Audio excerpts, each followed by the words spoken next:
Shalom Bapak Ibu Saudara yang terkasih dalam Tuhan kita Yesus Kristus.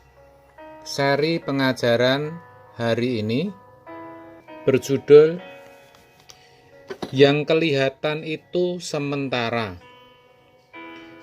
Kenyataan yang tidak bisa dibantah bahwa yang kelihatan itu sementara.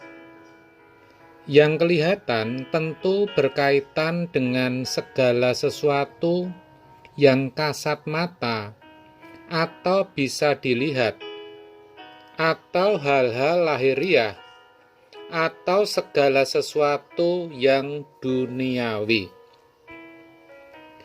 Harta dan kekayaan yang dikumpulkan bertahun-tahun bisa dalam sekejap habis karena dirampok, kebakaran, atau bencana alam seperti tsunami, banjir, gempa bumi, dan sebagainya.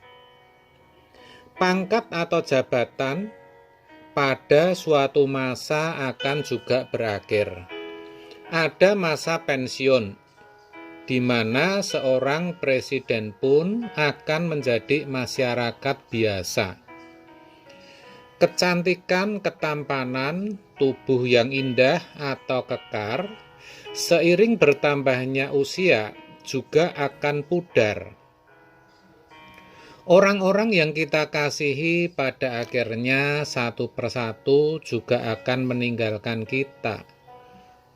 Bahkan dunia di mana kita berada suatu hari nanti juga akan menjadi lautan api.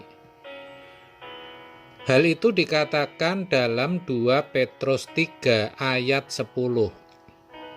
Tetapi hari Tuhan akan tiba seperti pencuri. Pada hari itu langit akan lenyap dengan gemuruh yang dahsyat, dan unsur-unsur dunia akan hangus dalam nyala api, dan bumi dan segala yang ada di atasnya akan hilang lenyap. Semua fana, sementara, dan akan berakhir. Tidak ada yang abadi di dunia ini.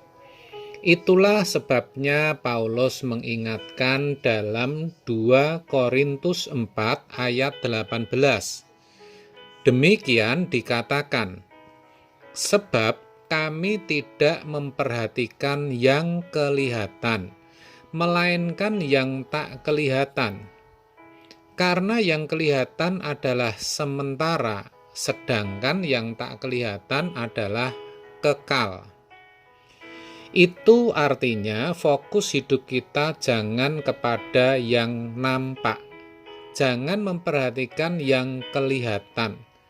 Sebaliknya, perhatikan yang tidak kelihatan, karena yang tidak kelihatan itu kekal. Dengan kata lain, sebagai orang percaya, fokus hidup kita jangan pada hari ini, melainkan harus kita arahkan kepada kehidupan di balik langit biru. Itu artinya bukan tidak boleh kita kaya, berpangkat, mempunyai kedudukan, dan sebagainya, dan jadi orang yang pasif dan pasrah saja. Bukan begitu. Melainkan apapun yang kita perjuangkan dan sudah kita raih tidak akan menjadi kebanggaan, kebahagiaan kita, atau menjadikan kita sombong. Sebaliknya, semua itu kita pakai untuk sarana mencapai kekekalan, sarana agar kita bisa sampai kepada kekekalan. Begitu, saudara. Sayangnya, dan memang harus diakui, kebanyakan orang Kristen masih hidup untuk hari ini, dan tidak sedikit yang menganggap enteng kekekalan. Ini ironi. Padahal kalau ditanya, umumnya mereka percaya adanya kehidupan setelah kematian. Tetapi faktanya memperhatikan nasib kekalnya saja tidak, apalagi memperjuangkannya. Memang mereka sibuk, tetapi semua kesibukannya cuma diarahkan untuk hidup hari ini. Bagaimana mereka bisa hidup wajar, memiliki keluarga yang utuh dan lengkap, bisa jalan-jalan, memperoleh pangkat dan jabatan sehingga dihormati dan dihargai? Semakin banyak yang mereka raih dan miliki, mereka merasa akan bahagia. Bahkan sebisa mungkin mereka menginginkan hidup yang senyaman-nyamannya di bumi ini. Kalau perlu membangun firdaus di bumi. Seakan-akan hidup itu hanya sekali, yaitu di bumi ini saja. Akibatnya, mereka berjuang untuk memuaskan diri mereka. Segala keinginan dan ambisi mereka perjuangkan sedemikian rupa.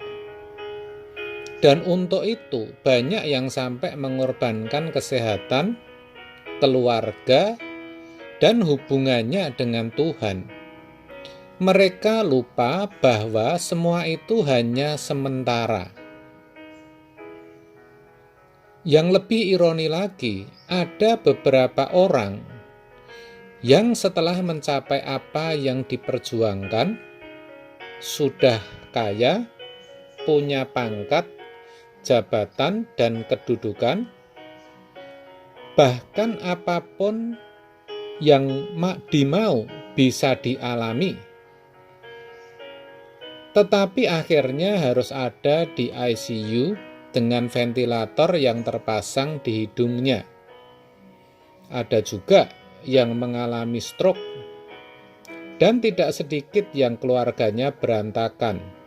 Terjadi perceraian, anaknya tersangkut kasus narkoba, dan masih banyak lagi.